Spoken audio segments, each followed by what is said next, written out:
मन का पंछी ये तड़पता जग की माया जाल में, काट दे बंधन तो सारे थाम ले निज हाथ में दामन हो तेरे, घी क्या थोड़ा सा उनकी मालिश कर दे। हाथ में दामन हो मेरा, हो जुबां पर तेरा नाम, कोटि कोटि प्रणाम। हे मेरे श्री गुरुदेव, ए मेरे अंतस के देव, कोटि कोटि प्रणाम, कोटि कोटि प्रणाम। आदि तीर्थंकर श्री आदिनाथ भगवान, चैतन्य चमत्कारी श्री पार्श्वनाथ भगवान की, संत शिरोमणि अध्यात्म योगी आचार्य गुरुदेव श्री विद्यासागर जी महाराज की, पर्वराज पर्यूषण महामहोत्सव की, उत्तम शौच धर्म की, अहिंसामय विश्व धर्म की, बोलिए हरिका मां पूर्णमती माता जी की, बोलिए हरिका संघ की। बहुत ज्यादा पर पदार्थों ने मुझे आज तक सुखी नहीं किया, एक पल के लिए भी सुखी नहीं किया। मुझे आशाएं दी, मुझे संतप्त किया, मुझे आकुल व्याकुल कर दिया, लेकिन पर पदार्थों की चाहत ने मुझे पल भर भी सुख नहीं दिया और कभी मिल भी नहीं सकता। आज प्रातः काल में प्रभु के द्वार पर जब बैठी तो प्रभु से कहा, प्रभु मुझे अपनी शुचिता समझाओ ना। अनंत काल से मैं अपनी शुचिता को जान नहीं पाया प्रभु, अगर आप नहीं बताएंगे अपने वंश के अंश को तो कौन बताएगा। प्रभु ने कहा, आत्मलाभ होने पर कोई लोभ नहीं होता, आत्म लाभ होने पर कोई लोभ नहीं होता, तभी भलाई किस्मत तेरी सही समझ पाता। जब तुझे आत्म लाभ होगा, जब तू अपने आप को आत्मा समझेगा, अपनी आत्मा का तुझे भान होगा, तो फिर तुझे कहीं पर भी मेरा है, ये मेरा है, ये मेरा है, ये मिथ्या भान, ये मिथ्या मान्यता उसी क्षण से तेरी खत्म हो जाएगी। वो शुभ घड़ी कब आएगी, वो पावन घड़ी कब आएगी तेरे जीवन की, जब तुझे अंदर से ये भासेगा कि एक परमाणु मात्र, एक भी परद्रव्य न तेरा था चेतन, न आज है न कभी होगा। ये तुझे अंतरंग से समझ में आ जाएगा। तो ऐसा मानेगा, फिर वैसा ही जानेगा और फिर वैसा ही अनुभवेगा। वैसा पहले मानेगा तो मान, जैसे एक पिता अपने पुत्र को समझाता है, ऐसे हमारे परम पिता हमें समझा रहे हैं। मेरे परम पिता ने मुझे समझाया कि तू अपने आप को आत्मा मान, परम पावन परम शुचि तो चैतन्य आत्म तत्व है, उसे तू मानता क्यों नहीं? मान, बहुत अच्छी चीज है, तू बहुत अच्छा है, तू बहुत पावन है, तू गंदा नहीं है, तू मलयुक्त नहीं है, तू निर्मल है। ऐसा तू अपने आप को क्यों नहीं मानता? जब तू इतना अच्छा है, तू सर्वश्रेष्ठ है, तू सारे विश्व की अनमोल निधि है। कौन जानता दुनिया की इस निधियों को? कौन जानता आसमान को, एक खुले आकाश को, तारों को और चमकते हुए सूरज और चंदा को? कौन जानता अगर तू ना होता?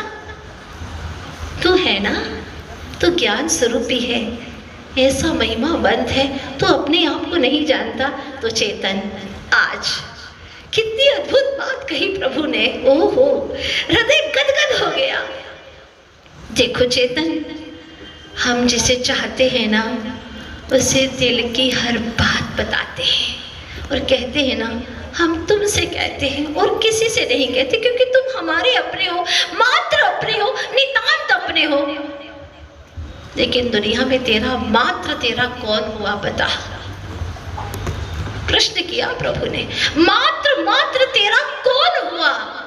सबने तुझे बार बार छोड़ दिया, तो उनको पकड़ता रहा और वो छूट छूट करके चले गए। तो उसे मात्र अपना बनाने की कोशिश में लगा रहा और वो कईयों के बनते गए।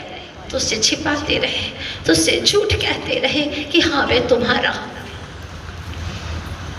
वो कभी तेरे नहीं थे।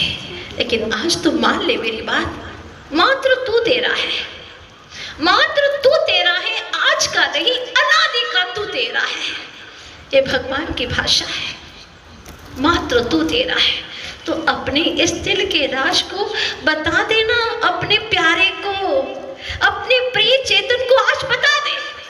सुचिता का दे दे, एक बार कह देना अंदर की बात जो तूने आज तक कभी नहीं कही। एक बार कह के तो देख, तू बता दे कि तू ही मेरा है। ये अंदर के राज की बात है, सिर्फ तू मेरा है, क्योंकि तू बहुत पवित्र है। तो आज तक किसी का हुआ नहीं, तूने पर से कुछ लिया नहीं, तूने पर को कुछ दिया नहीं, ऐसा तू अपना है। क्या बात कही प्रभु ने, तुझे पर ने कुछ तो दिया नहीं, तूने पर को कुछ तो दिया नहीं, तुझे पर से कुछ भी मिला नहीं।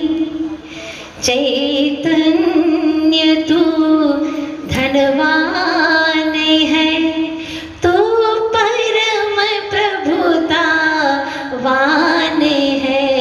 अहो चेतना जरा जाग जा, जरा जाग जा हो मेरी चेतना। जगाओ, अरे जागो ना, मैं तुम्हें एक राज की बात बताता हूँ। हाँ, आज तुम्हें मुझे जगाने आ गए। हाँ सुनो सुनो, ऐसी प्रिय राज की बात आज तक मैंने किसी से नहीं कही, और जो कहा था वो सब झूठा था। उन्होंने मुझसे कहा था सब झूठ था, न वो मेरे हुए न मैं उनका हुआ। लेकिन आज एक राज की सच्ची बात बताता हूँ कि तुम मेरे हो,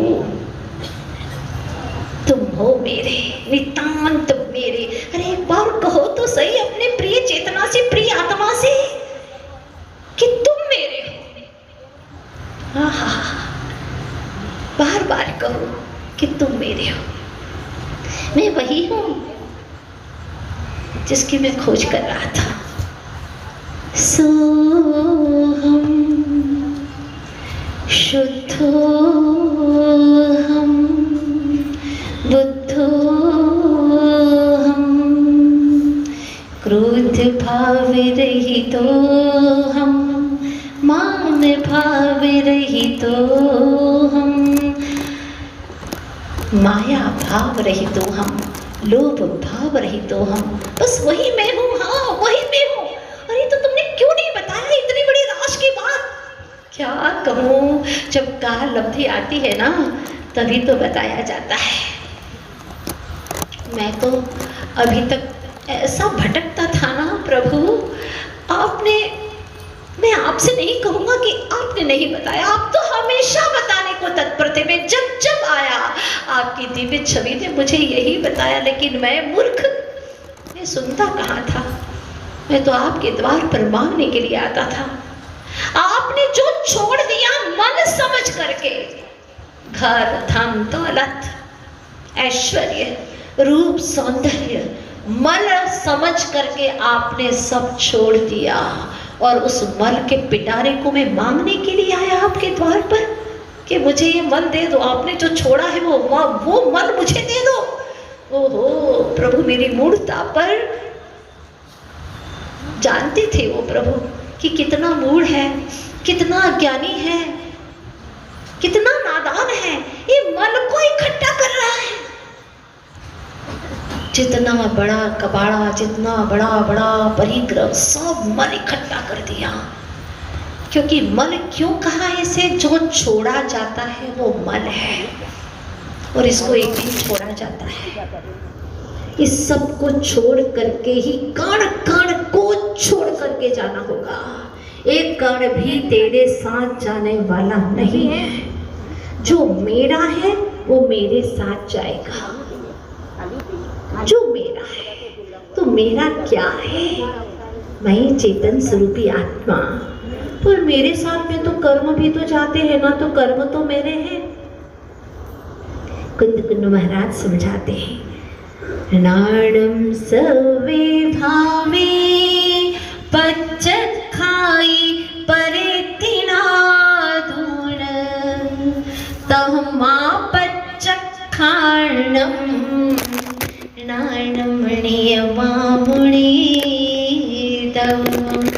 ऐसी गाथाओं को लिखने वालों को अनंत अनंत प्रणाम है मेरा, हृदय से भावों से प्रणाम है उन्हें मेरा, जो उन्होंने मुझे वहां तक पहुंचाया। क्या कहते हैं? जो भाव कर्म जनित है, कर्म के माध्यम से उत्पन्न हो रहे हैं, वो राग द्वेष आदि भाव भले आत्मा कर रहा, आत्मा के अस्तित्व में हो रहे हैं, लेकिन फिर भी वो तेरे नहीं है।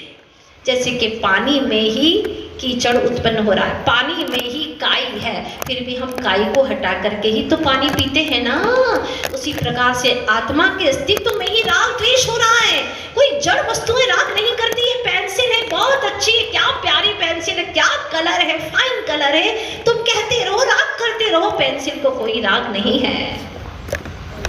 राग जीव को है, चेतन को है, और यह कर्म के निमित्त से राग करता है। इसीलिए कर्माधीन दशा है, कर्म जड़ है, कर्म पौत्कलिक है, इसलिए राग भी शुद्ध निश्चय नय से तेरा स्वभाव नहीं है, चेतन नहीं है। तेरा तो सिर्फ वही है जो सदा तेरा है, जो कभी बदला नहीं और आगे भी कभी बदलने वाला नहीं है। वो कौन है? वो तू है, ज्ञायक स्वरूपी आत्मा। सोचो ना चेतन, जब बैंक से पैसे लेने जाते हो और तुम्हारे सामने किसी ने करोड़ रुपए जमा कराए हैं, क्या आप चाहोगे हमको तो उसी का पैसा दे दो?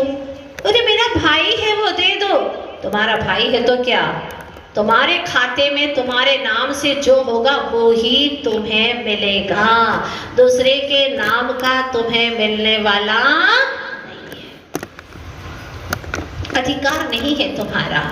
राशन कार्ड में अपने ही घर वालों का नाम लिखा होता है, भले ही अतिथि तुम्हारे यहाँ साल भर में 10 महीने रहे, लेकिन कार्ड में नाम तो अपने ही परिवार का लिखा जाता है। बस तेरे खाते में तेरा ही धन है, वही काम में आएगा, तेरे गुण हैं वही काम में आएंगे, तेरे जो भाव हैं वही काम में आएंगे। तेरे राशन कार्ड में तेरे गुणों का जो परिवार है उसी का नाम दर्ज होगा, और ये पुद्गल का नाम दर्ज होने वाला नहीं, ये अध्यात्म का राशन कार्ड है। चेतन ध्यान रखना। तो एक बात प्रभु कहते हैं, जो अपना प्रिय होता है वह अगर तुम्हें कुछ देता है तो उस निशानी को कितना संभाल करके रखते हो। जैसे अंजना ने पवनन जी की निशानी कड़ी को बहुत संभाल करके रखा था। आप भी अपने प्रिय की निशानी को अच्छे से रखते हैं ना। तो प्रभु ने जो हमें समझ दी है, जो ज्ञान दिया है, उस निशानी को तू संभाल करके क्यों नहीं रखता चेतन? उसे क्यों छोड़ देता है? यहाँ आता है रख लेता है, बाहर जाता है तो फिर छोड़ देता है। ऐसी नादानी क्यों करता है? वस्तुएं तो फिर भी मिट जाती हैं, छूट जाती हैं, लेकिन ये ज्ञान सदा तेरा सहाई है, सदा तेरा मीत है, इसीलिए तुझे इसे तो छोड़ना ही नहीं है। जब एक बार तुझे आत्मलाभ हो जाएगा तो फिर तुझे कभी भी इसको छोड़ने की आवश्यकता ही नहीं है। आत्मलाभ हो गया तो तुझे लोभ पैदा ही नहीं होगा। हाँ, ये बात तो निश्चित है। प्रभु कहते हैं कि पवित्रता और अपवित्रता ये दोनों अनादि से मिली हुई हैं। तो पवित्र है चेतन, और तेरे साथ में जो कर्म है वो अपवित्र हैं। ये दोनों कब से मिले हुए हैं? अनादि से मिले हुए हैं। जैसे कि दूध में पानी किसने मिलाया? बोलो, किसी ने मिलाया है क्या? गाय के माध्यम से आपको जो दूध मिला है उसमें पानी किसने मिलाया है? वैसे ही दूध है। जब आपने अग्नि पर रखा तो पानी सारा वाष्प बन गया, मतलब पानी था ना। बस स्वर्ण पाषाण जब खान से निकलता है तो उस स्वर्ण के अंदर पाषाण किसने मिलाया? वो ऐसा ही है। ठीक उसी प्रकार से आचार्य भगवान कहते हैं, पाषाणेषु यथा हेम दुग्ध मध्ये यथा घृतम तिल मध्ये यथा तैलम देह मध्ये यथा शिवः। उसी प्रकार से शरीर में भी तेरा शिव आत्मा विराजमान है। उसको अनुभव करने की कोशिश कर, पुरुषार्थ कर। और जिसमें यह चेतन आत्मा रहता है, इस शरीर में, इस देह रूपी देवालय में, देहालय में जो तेरा देव विराजमान है, उस देहालय को तू अपना नहीं कह सकता, क्योंकि मंदिर भगवान नहीं है और भगवान मंदिर नहीं है। यही कहते हैं ना कि मंदिर में भगवान है। बस उसी तरह से इस देहालय के अंदर तेरा देव बसता है, जिसने अपने शरीर को और आत्मा को भिन्न जान लिया, पर जान लिया, वो परम हो गए। हमारे प्रभु, उन्होंने हमारे गुरु, उन्होंने देह को पर मान लिया, फलतः वे रिद्धिधारी हो गए। जिसने काय को, देह को पर माना, वो काय बलि हो गए, काय बलि हो गए, परम हो गए। और तो और केवल ज्ञान को प्राप्त कर गए। तो जिस देह को पर माना उसका भी अनादर नहीं हुआ, उसको भी परम औदारी काया कह दिया। वाह! जो महान आत्माओं की संगति में जाता है, भले ही 9 मन द्वारों से भरी हुई देह भी क्यों न हो, वह भी ऐसे महान आत्माओं की, पवित्र आत्माओं की संगति में जाती है, तो वह भी परम औदारिक देह की संज्ञा को प्राप्त कर लेती है। लेकिन चेतन, तेरे भीतर में शुचिता का भाव नहीं आया, तो अपने पावन स्वरूप को जानता ही नहीं। इसीलिए दूसरे के भी देह को तू अच्छा मानता है, अपनी देह को अच्छा मानता है, अपनी रूप सौंदर्य को अच्छा मानता है, तो दूसरे के देह को भी अच्छा मानता है। एक बात कहूँ, प्रभु कहते हैं, एक बात कहूँ, तूने अनंतों बार दूसरे के देह को छुआ? सोचो चेतनात्माओं, अनंतों बार पर देह को छुआ? छूने का राग किया कि मैं ऐसे छूऊं, क्या स्किन है इसकी, आहा कितनी सॉफ्ट है उसकी स्किन, छू लो उसे। किसे छू रहे हो? एक बार प्रभु की बात सुन करके छूना कि तुम मल को छू रहे हो, मल के पिटारे को छू रहे हो, और इतना राग कर रहे हो तुम, उसी में ही तुम बेभान हो रहे हो। क्या हो गया चेतन, क्या हो गया तुझे, इतना अनर्थ कर रहा है? और उसी को छू करके अपने आप को मानता, आहा मजा आ गया, आज तो खूब मजा आ गया। तेरा अंदर का सुख है वो जाम हो गया, कहाँ बाहर का मजा, जाम हो गया भीतर में, आनंद नहीं आ रहा।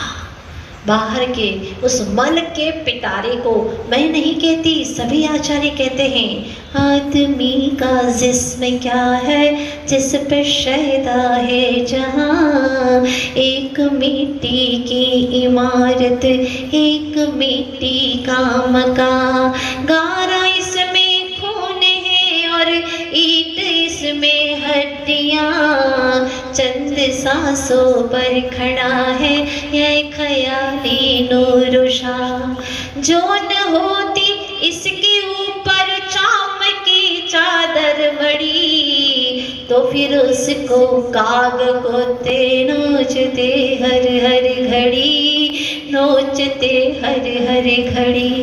ये सत्य का दर्शन करा रहे हैं, ये सत्य का दर्शन है, ये वास्तविक सत्य है जो जिस रूप को छूने के लिए पागल हो रहा है। कब छुएंगे, कब होगा ब्याह, कब होगा तो तबाह।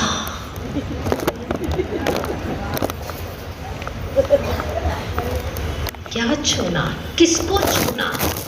कुंद कुंद भगवान की शरण में आओ। क्या कहते हैं कुंद कुंद स्वामी?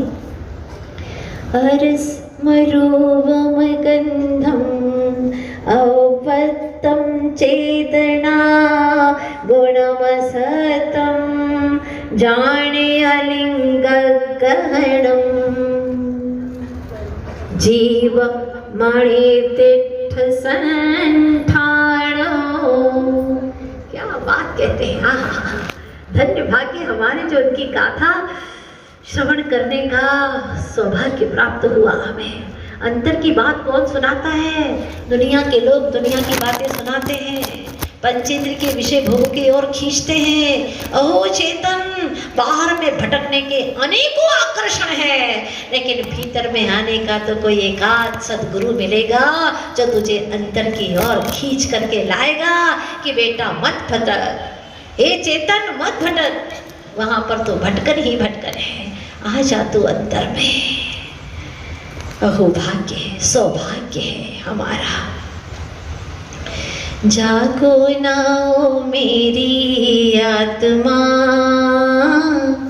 तुम भी हो पावन परमात्मा, हे आनंद स्वरूपी आत्मा,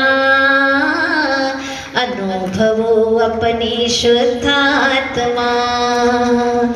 तुम में ही सद्ज्ञान है, तुम में ही शिव धाम है, निरीखो निज को तुम्हें लगेगा मुझ में ही भगवान है। तुम ही स्वयं परिपूर्ण आत्मा, अनुभवो अपनी शुद्धात्मा। जागो नाओ मेरी आत्मा, अनुभवो अपनी शुद्धात्मा।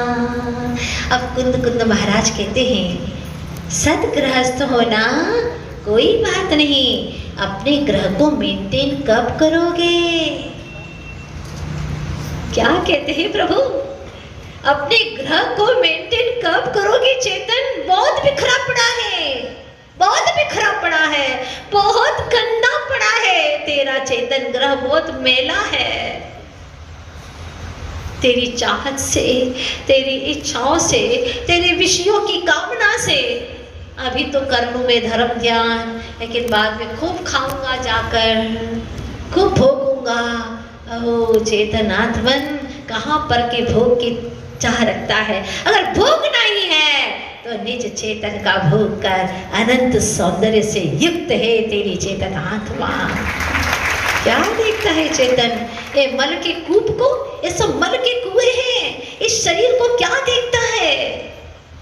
पल रुधिर रात मन थेली की कसव सादिते मैली, नव द्वार बहे घिनकारी, हस देह करे हम यारी।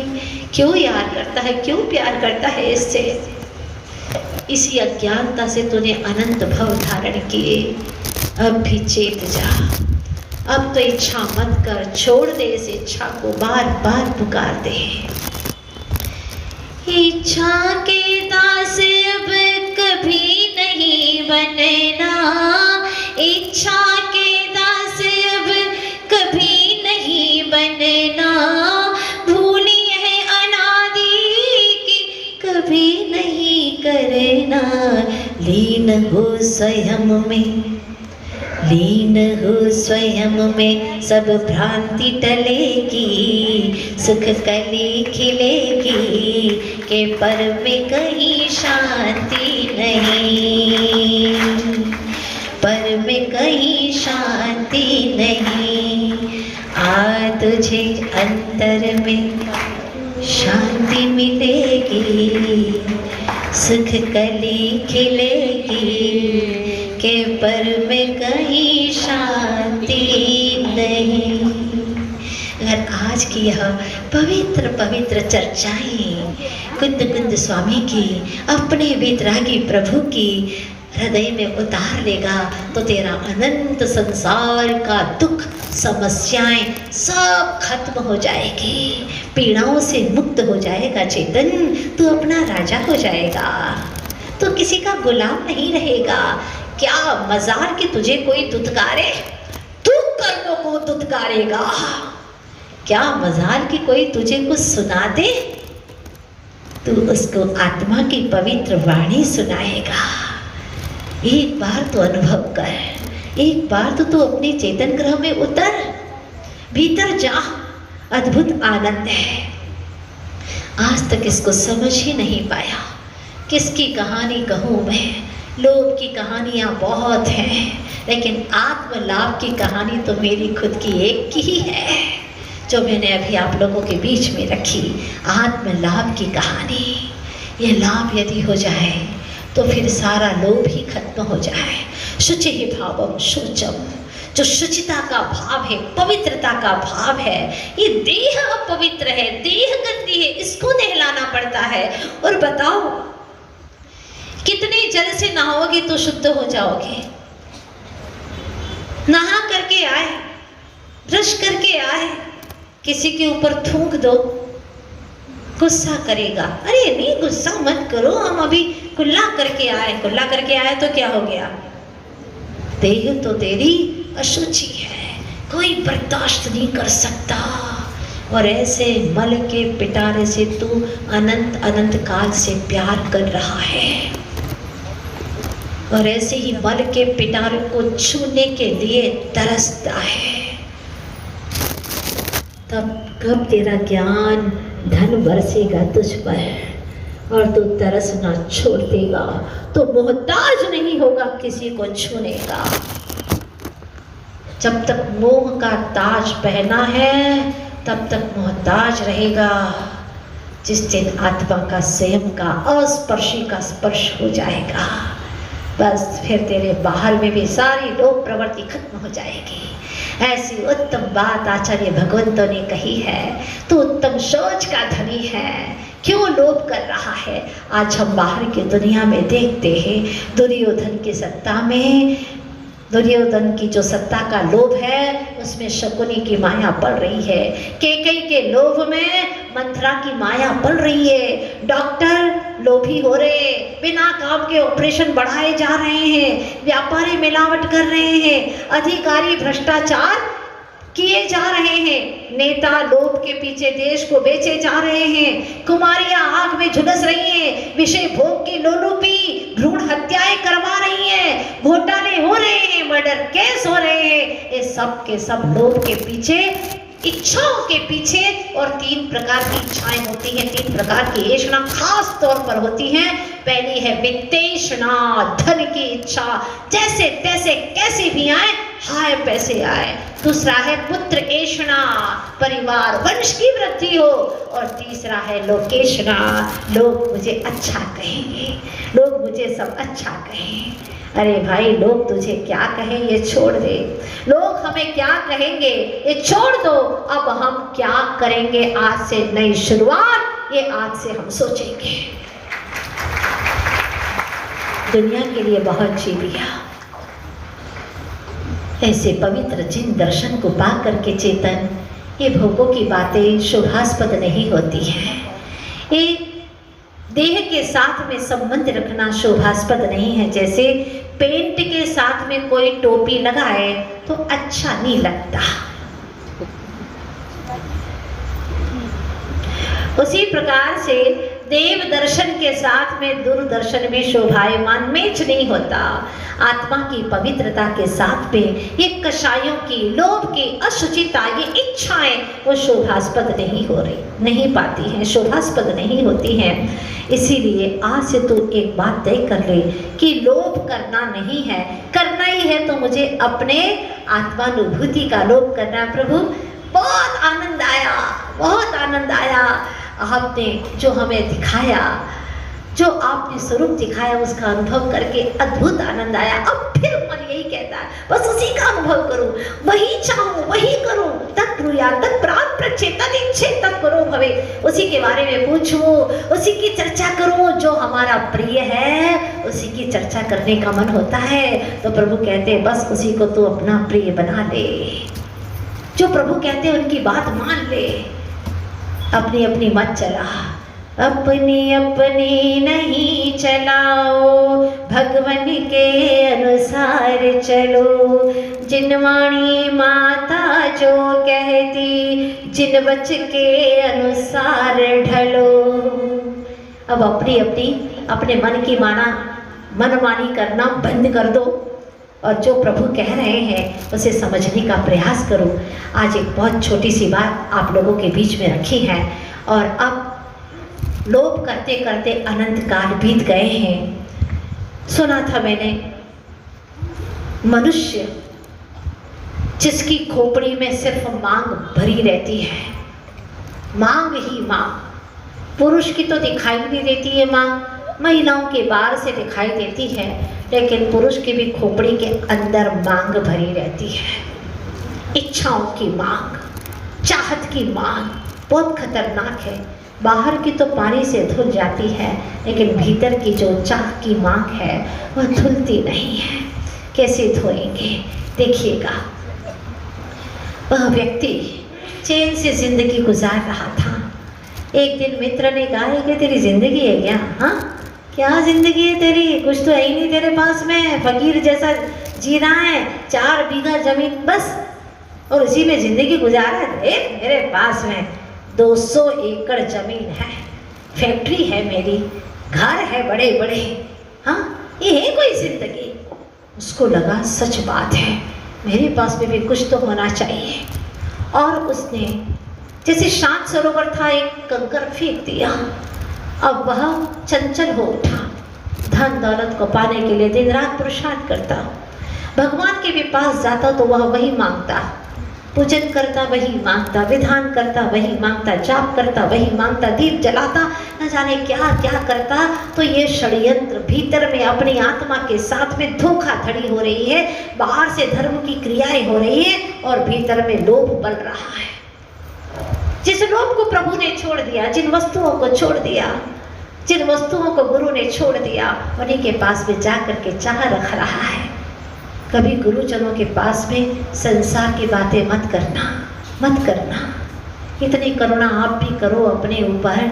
जिन्होंने ये सारी चीज़ें छोड़ दी उन्हें रुचिकर नहीं लगती हैं। सदगुरु को कभी ये बातें रुचिकर नहीं लगती हैं। मत सुनाओ अपनी घर गृहस्थी की कथा, मत सुनाओ उनके पास में जाकर जो छोड़ चुके हैं।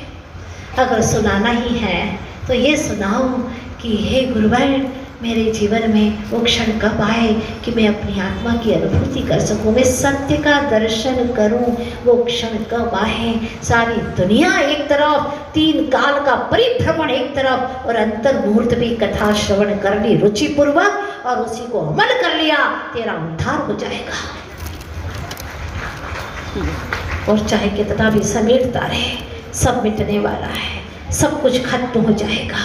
ये चारों कषाएं, उन्होंने तुझे जकड़ा नहीं है, तूने उनको आमंत्रण दिया है, बाइज्जत बुलाया है, कुमकुम पत्रिका भेजी है, आओ क्रोध मान माया लोभ, आओ मुझ में समाओ। एक राहगीर को 4 महिला मिल गई, बोधि, मृदुता, ऋजुता और शुचिता। पूछा उस राहगीर ने, कहाँ रहती हो तुम? पहली ने कहा, बोधि ने, मैं दिमाग में रहती हूँ मनुष्य के। दूसरी से पूछा, उसने कहा मैं मृदुता हूँ जी, मनुष्य की आंख में निवास करती हूँ। तीसरे से पूछा, तुम कौन हो? उसने कहा, जी मेरा नाम ऋजुता है और मैं मनुष्य के हृदय में निवास करती हूँ। चौथी से पूछा, तुम कहाँ रहती हो? शुचिता ने कहा कि मैं मनुष्य के पेट में रहती हूँ। अच्छा, बड़ा अच्छा लगा। आगे बढ़ा राहगीर तो उसे 4 व्यक्ति दिखाई दिए, बड़े ही खूंखार क्रूर भाव को लिए हुए। पूछा, भाई तुम्हारा नाम क्या है? एक ने कहा, मेरा नाम गुस्सा राम है, ज़्यादा मत पूछो गुस्सा आ जाएगा। अच्छा। दूसरे से पूछा, तुम्हारा नाम क्या है? गुमान चंद नाम है मेरा। बड़े गुमान से बोल रहे हो तुम। तीसरे से पूछा, मेरा नाम तो धोखाई चंद है। अच्छा। और चौथे से पूछा, तुम्हारा नाम क्या है? लोभचंद नाम है। लोभचंद की लाभचंद? नहीं, लोभचंद नाम है मेरा। अच्छा, कहाँ रहती हो तुम? गुस्सा राम ने कहा, मैं मनुष्य के दिमाग में रहता हूँ और दिमाग से उतरता हूँ, नीचे नीचे नाक तक आता हूँ। कोई अगर कह दे तो मैं कहता हूँ नाक में दम कर रखा है। तो वह कहता है, राहगीर अरे कैसी बातें करते हो, मनुष्य के दिमाग में तो बोधि नाम की एक महिला रहती है और तुम कहते हो मैं रहता हूँ। अरे वो सब बेकार की बातें हैं। जब तक मैं रहता हूँ ना गुस्सा राम, क्या मजाल की बोधि वहां आकर के रह जाए? वो रह ही नहीं सकती है। दूसरे गुमान चंद से पूछा, तुम कहाँ रहते हो? मैं मनुष्य के आंखों में निवास करता हूँ। अच्छा, पर वहां पर तो मैंने सुना था कि मृदुता निवास करती है। मृदुता? अरे मेरे आगे तो उसकी चलती ही नहीं है, बिल्कुल नहीं चल सकती। मैं रहता हूँ तब तक वो फटक नहीं सकती वहां पर। जब तक मान है तब तक मृदुता आ नहीं सकती। तीसरे से पूछा, तुम कहाँ रहते हो? उसने कहा, मैं धोखा चंद हूँ और मैं मनुष्यों के हृदय में रहता हूँ। किसी को पता नहीं चलता, कानों कान पता नहीं चलता, अगले क्षण क्या षड्यंत्र रचने वाला हूँ, ऐसा काम है मेरा। लेकिन वहां पर तो ऋजुता निवास करती है। अरे साहब कैसी बातें करते, मेरे रहते वो वहां पर एक पल ठहर नहीं सकती। फिर लोभचंद से पूछा, उसने कहा, मैं मनुष्य के पेट में निवास करता हूँ, लेकिन वहां पर तो शुचिता निवास करती है। मेरा पेट इतना बड़ा है, हाँ मैं तो सारे पापों का बाप हूँ। बाप, लोभ पाप का बाप है, बहुत बड़ा पाप है। पेट है मेरा, जो मिले हजम करता जाता हूँ, जो मिले हजम करता। लाओ लाओ लाओ लाओ, और का कोई चोरी नहीं है। कितना चाहिए? और बहुत सारा चाहिए, सारी दुनिया का मुझे मिल जाए, फिर भी तृप्ति नहीं है। अंत में सब छोड़ करके जाएगा, एक भी कोड़ी लेकर के नहीं जाएगा। आपको मैंने पहले ही बता दिया है कि एक परमाणु मेरा नहीं, सिर्फ एक अकेला आत्मा जाएगा। लेकिन सब इकट्ठा कर रहा है, क्यों, किसके लिए? प्रश्न है, पता ही नहीं आज तक। लेकिन ये सब कुछ इकट्ठा कर रहे हैं, धोखाधड़ी कर रहे हैं। और आचार्य भगवान कहते हैं कि सफलता अगर मिल जाती है, वो भी क्या, लोभ करता है सबसे पहले। तो लोभ करने के लिए फिर वह लोभ से माया करता है, और मायाचारी इससे अगर सफलता मिल जाती है तो उसको मान कषा उत्पन्न हो जाती है, और मान पर ठेस लगती है तो उसको क्रोध आ जाता है। लोभ पकड़ में आता नहीं है। इसीलिए कहते हैं ना कि डॉक्टर जो भी लिखे दवाई जो भी लिखता है वो तुम खरीद लो, इसीलिए कि दवा विक्रेता जी सके। जो भी डॉक्टर दवाई लिखता है वो आप खरीद लो, पहले तो ये कि वो डॉक्टर जी सके, है ना। फिर वह दवाई लेकर के आ जाओ, खरीद करके आ जाओ। क्यों? दवा विक्रेता जी सकेगा, लेकिन खाना मत। अगर जीना है तो तुम खाओगे नहीं, खाओगे तो जी ना पाओगे। क्या लोभ वृत्ति पड़ रही है, जैसे तैसे कैसे भी आए, हाय मुझे तो पैसे चाहिए। तो लोभी हमेशा अभाव में ही जीता है। जैसे कि 32 दांत में एक दांत टूट जाए तो जुबान बार बार वही जाती, अभाव खलता है।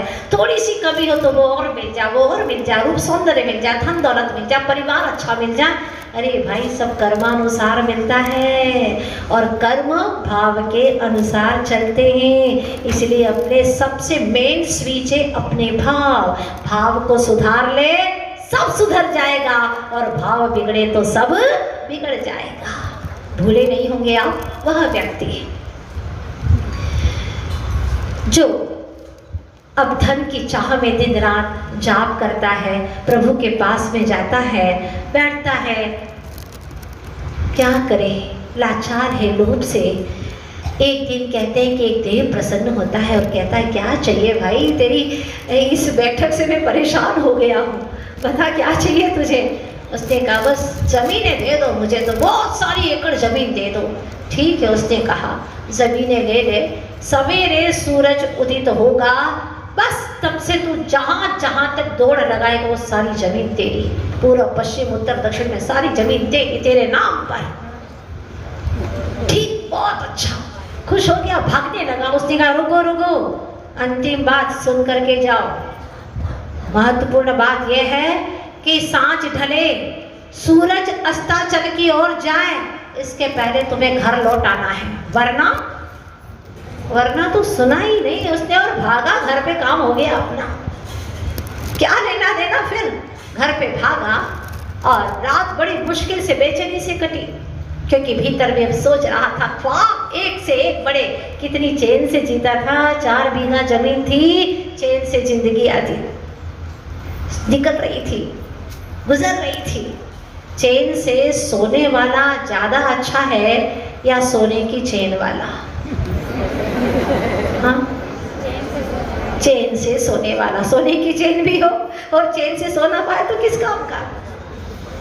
चैन से सो ना पाया, रात भर वह जगता रहा, अब मैं इतनी बड़ी जमीन का मालिक हो जाऊंगा।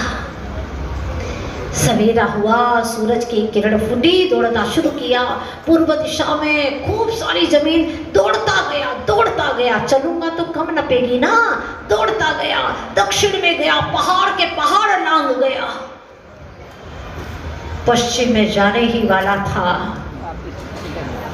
बहुत सुंदर सुंदर बाग दिखाई दे रहे थे, सोच रहा था इनको सबको नाप लूंगा मैं। लेकिन शाम ढल चुकी थी, सूर्य अस्त हो चुका था। एक साया आया और उसने उसको पकड़ा, कहा, मैंने वार्निंग दी थी तुम्हें, वरना तुमने सुना ही नहीं, अब तुम्हारी मौत आ चुकी है। सारा धन, सारी जमीनें किस काम की, सब खत्म। भव्य जीवों, पुण्य के उदय से प्राप्त हो रही है, कोई बाधा नहीं, आप गृहस्थ है, लेकिन उसका समुचित सदुपयोग करना शुरू कर दो। बाहर में ऐसा जीवन जियो। मैं ये नहीं कहती कि आप लोग सब त्याग करके बैठ जाओ, नहीं। अगर पुण्य के उदय से, पुरुषार्थ से आपको प्राप्त हो रहा है तो आप उसको अपने पास में रख कर के भी उसका सदुपयोग करना सीखें। पर अंतर में ये निर्णय करके रखें, जैसे बहुत सारे घर पे तुम्हारे लोग आते हैं, अतिथि आते हैं और नौकर भी आते हैं, उन सबको देख करके आपके मन में क्या भाव आता है, ये तो मेरा बेटा है और ये तो सब नौकर हैं। ऐसा भेद ज्ञान है ना, बस ऐसा भेद ज्ञान निरंतर बनाए रखो कि मैं अलग हूँ और ये सारे द्रव्य अलग हैं, ये मेरे नहीं हैं, न कदापि मेरे हो सकते हैं। पुण्य से ये सारी सामग्री मिल रही है, संयोग जुट रहा है, लेकिन यह मेरा नहीं है और मैं इनका नहीं हूँ। ये भेद ज्ञान सबसे बड़ी चीज है। आज जब ये भाव आया, प्रभु क्या कहूँ प्रभु, ये सारी वस्तुएं मिलना ये पुण्य नहीं है। ध्यान से सुनना, ये सारी वस्तुएं मिलना पुण्य नहीं है। घर जमीनें जायदादें मिल जाना पुण्य नहीं है। रूप सौंदर्य मिल जाना भी पुण्य नहीं है। ये पुण्य मेरा भाव नहीं है, ये समझ में आना सातिशय पुण्य है। क्या कहा?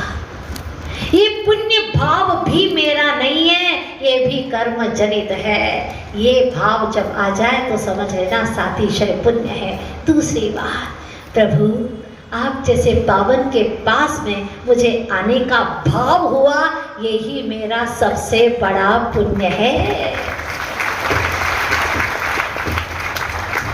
दुनिया की वस्तुएं मिल जाना, दुनिया के लोगों से मिल लेना, ये कोई पुण्य नहीं है, कोई पुण्य नहीं है। तो अनंत बार मिला हूं मैं, लेकिन पावन प्रभु परमात्मा से मिलने का भाव जो आया है, ये मेरा सातिशय पुण्य है। अरब खरबपति से भी ज्यादा पुण्यशाली वह है जिसे प्रभु का समागम करने का उमंग आता है, भाव आता है बार बार कि प्रभु तुझे छोड़ करके अब कहाँ जाऊँ, तू मिल गया प्रभु। ऐसा भाव जिसके भीतर में आता है वो महापुण्यशाली है।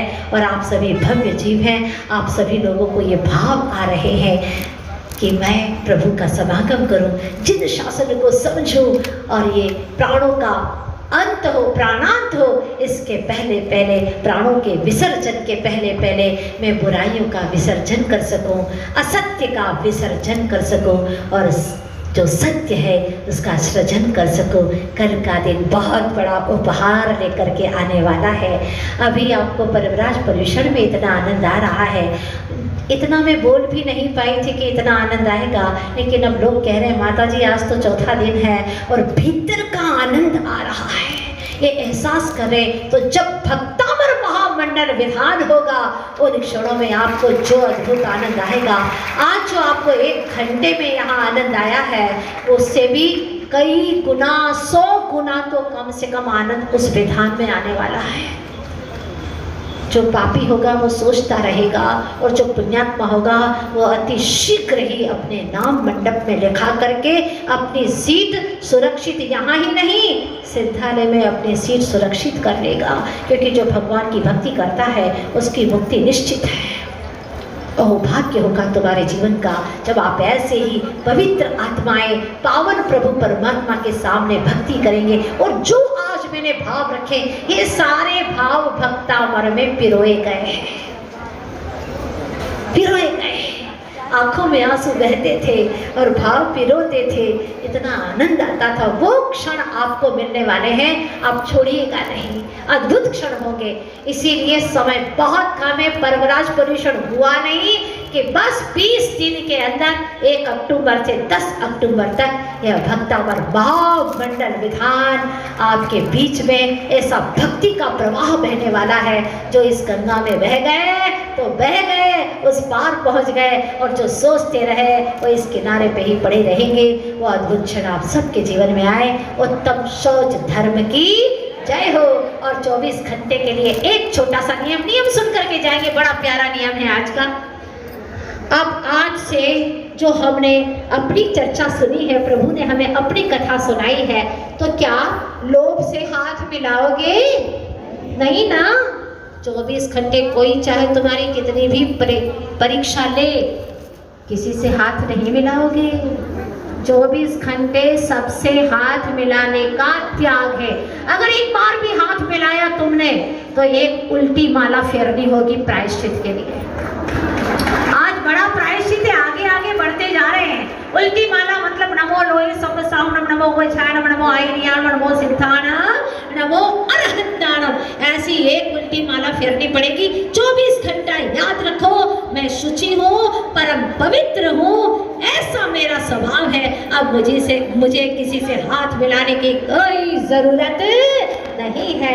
ऐसी ही आपकी ज़िंदगी हो, ऐसा ही पावन दिन हो आप सबके जीवन का, यही शुभकामनाओं के साथ में बोलिए आचार्य गुरुवर श्री विद्यासागर जी महाराज की। बोलिए हरिका माँ पूर्णमती माता जी की।